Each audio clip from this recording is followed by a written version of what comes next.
प्रिय विद्यार्थियों, हमने विद्युत फ्लक्स और गाउस के नियम से संबंधित जो बातें की इस चैप्टर के बारे में, और हमने गाउस नियम को परिभाषित कर दिया।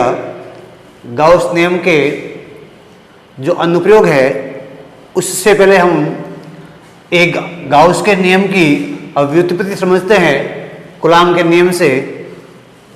अध्याय 1 में आपने कूलाम का नियम पढ़ा और कूलाम के नियम में दो आवेशों के मध्य लगने वाले बल को आपने ज्ञात किया, और उस बल की सहायता से आपने किसी एक बिंदुवत आवेश के कारण विद्युत क्षेत्र की जो तीव्रता है वो आपने ज्ञात की।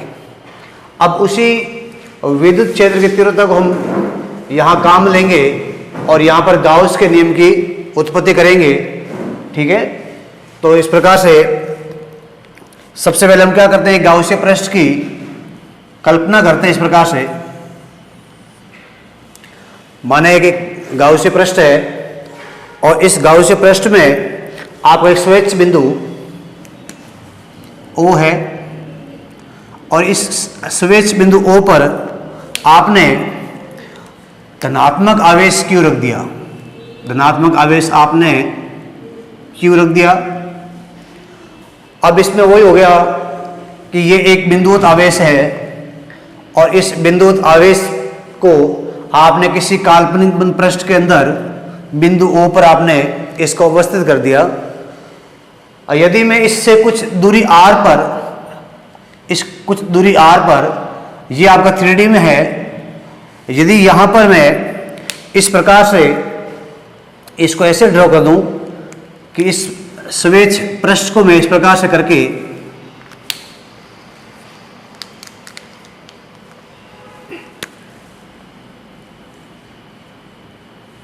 ऐसे, और यहाँ मैं इसको यहाँ से इसका पार्ट काट दूँ, तो ये इसे ब्लैक करने से कक्षा 11 में आपने पढ़ा था घन कोण। क्या पढ़ा था? घन कोण। घन कोण क्या होता है?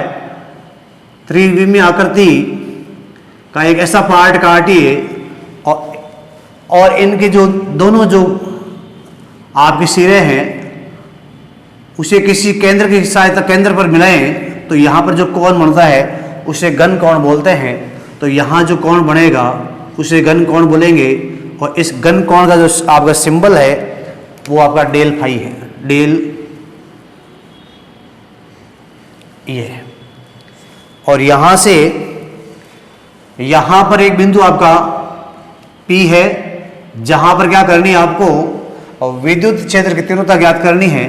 मान लो यहाँ पर विद्युत क्षेत्र आपका E है और विद्युत क्षेत्र मान लीजिए आपका इस प्रकार से बाहर जा रहा है, ऐसे बाहर जा रहा है इस प्रकार से, और यहाँ पर विद्युत क्षेत्र जो E इस प्रकार से बाहर जा रहा है, और यहाँ पर जो स्थिति सदिश है या आपका जो आपका क्षेत्रफल सदिश है वो S वेक्टर वो इस प्रकार से जा रहा है, तो डेल S वेक्टर।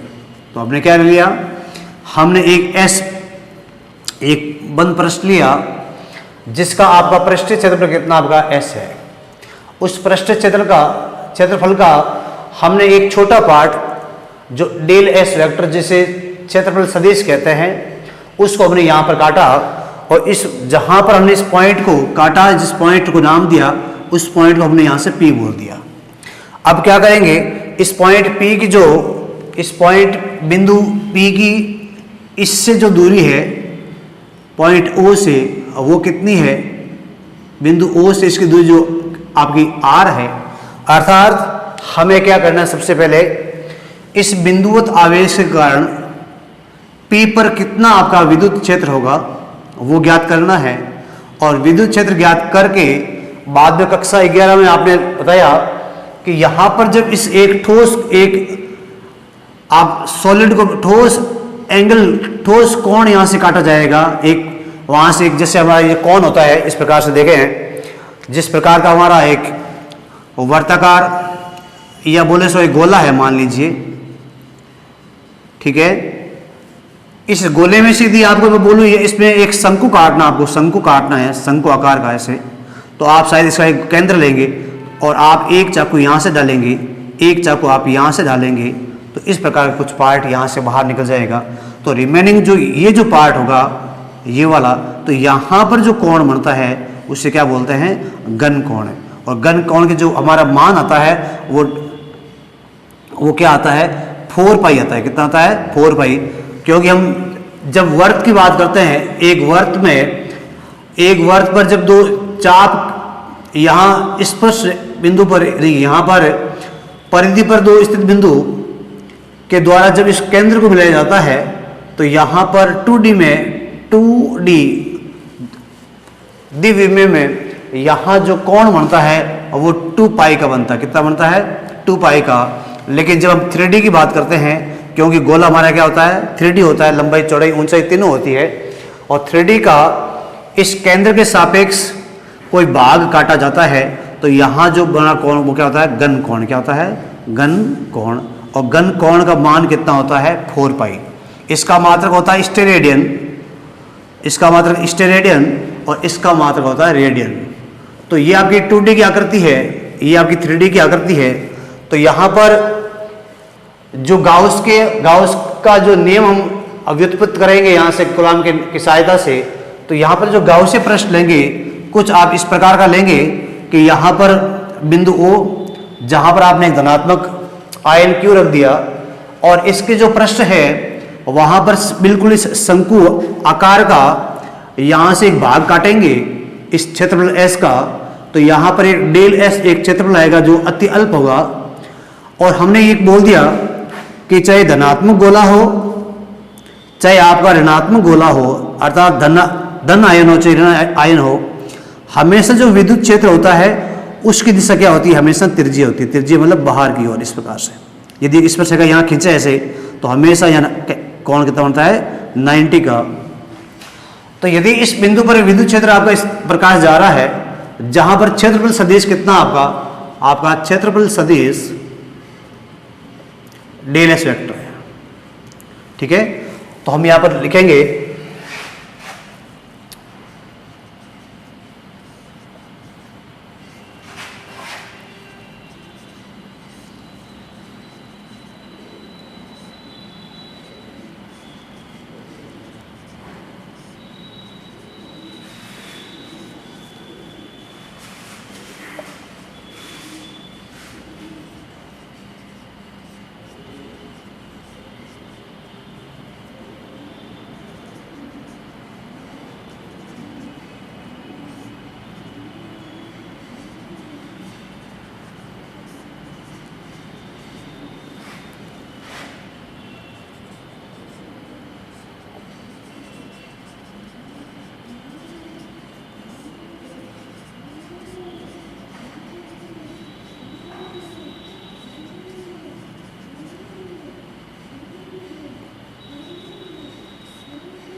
ठीक है।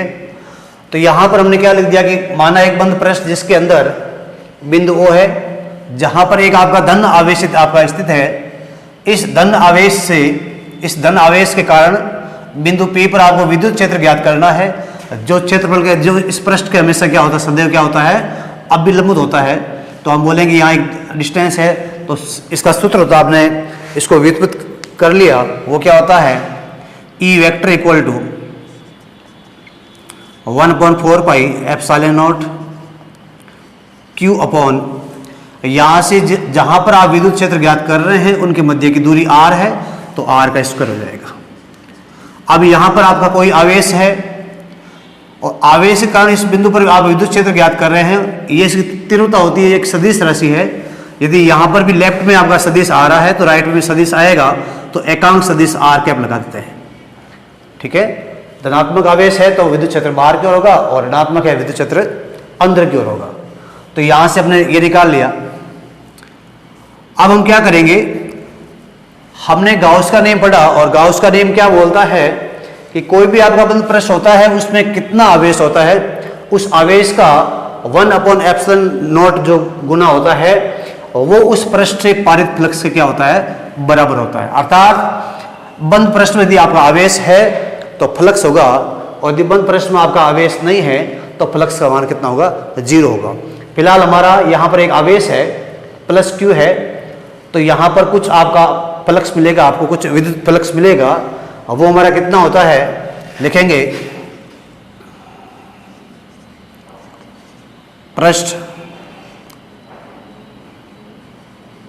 या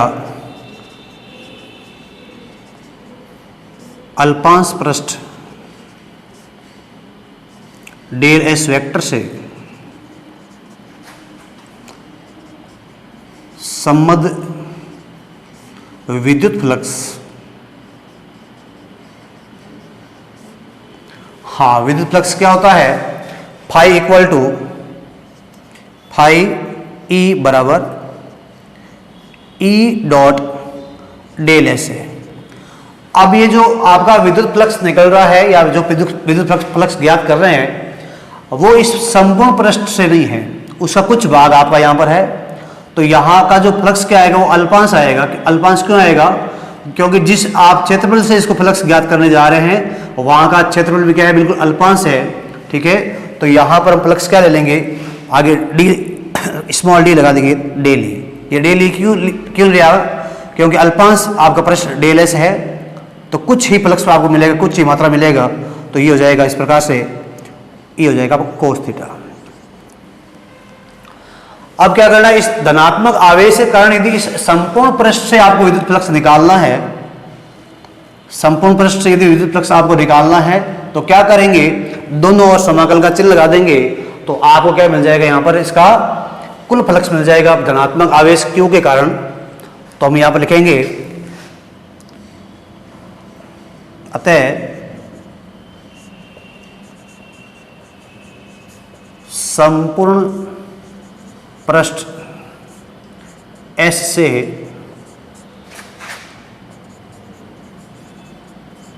संबंध विद्युत फ्लक्स कितना हो जाएगा, इस राशि का जो है इसका आप क्या कर लेंगे, समाकलन कर लेंगे, तो यहां हमारा फाई ई जो इसका समाकलन करने के बाद में ऐसा आएगा, इसको आप लिखेंगे डेल फाई ई। बंद पृष्ठ है तो एस लगा दें यहां पर क्लोज, उसके बाद में यहां जाएगा आपका, यहां भी एस कर लें, डेल एस और कोस थीटा।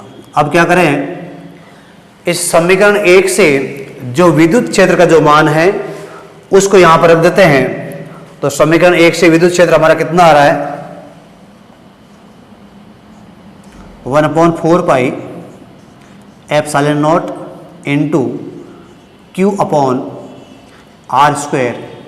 तो ये विद्युत क्षेत्र आ गया है आपका, डेल एस या डेल एस को del S as it is लिखें इसको, और ये कोस थीटा आ गया आपका, इसको इंटीग्रेशन साइन में डाल दें, यहां पर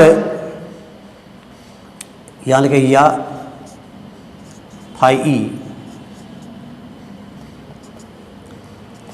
अब यहां पर जो नियंतांक है, कौन कौन नियंतांक है, 1/4 पाई एप्सिलॉन नॉट को बाहर आ जाएगा, और यहां पर Q उसको बाहर ले लेंगे।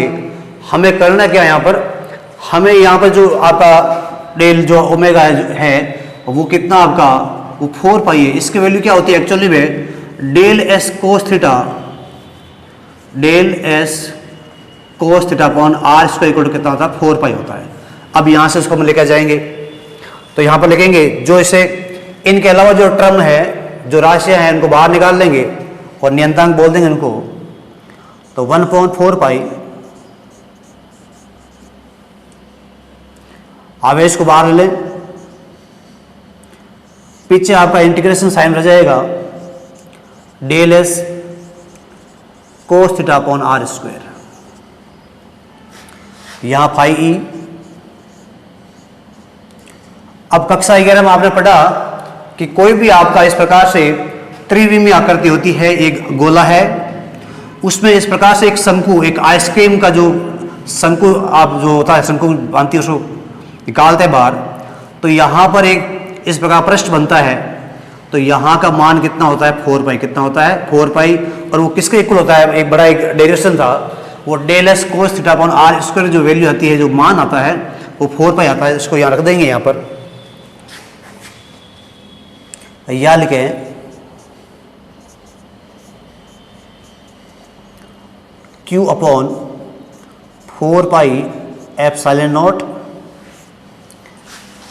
इसको अपने सिंबल से व्यक्त करने कोई दिक्कत नहीं है, इससे कर देंगे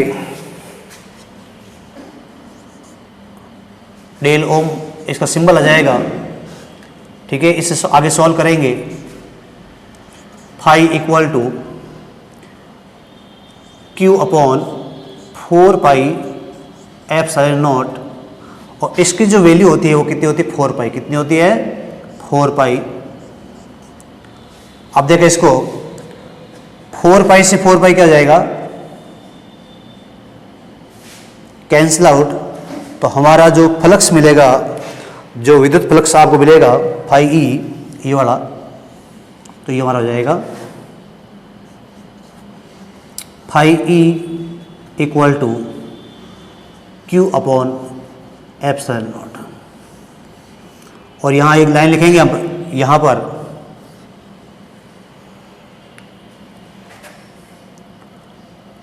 अल्पांश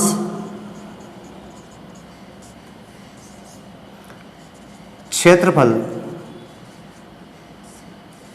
डेल एस वेक्टर के द्वारा बिंदु O पर बना कोण डेल ओमेगा हो जाएगा आपका इक्वल टू हो जाए del S cos theta upon are square equal to 4 pi. ये आपको याद करना है। कक्षा 11 में इसका पूरा डेरिवेशन था, लेकिन उसका जो एप्लीकेशन है यहाँ इसको प्रयोग करना है। और सीधा आपकी इसको जैसे यहाँ पर del s upon cos theta upon are square आ जाए, तो उसका मान आपको सीधा क्या रखना है 4 पाई रखना है। और 4 पाई रख के इसको खोल के इसे सरल करना है। और सरल करने के बाद में जो राशि कट रही है उसे आप काट दीजिए, और जो शेष बच रहा है वो गाउस के नियम को परिभाषित कर रहा है। ठीक है, इसे आप नोट करें।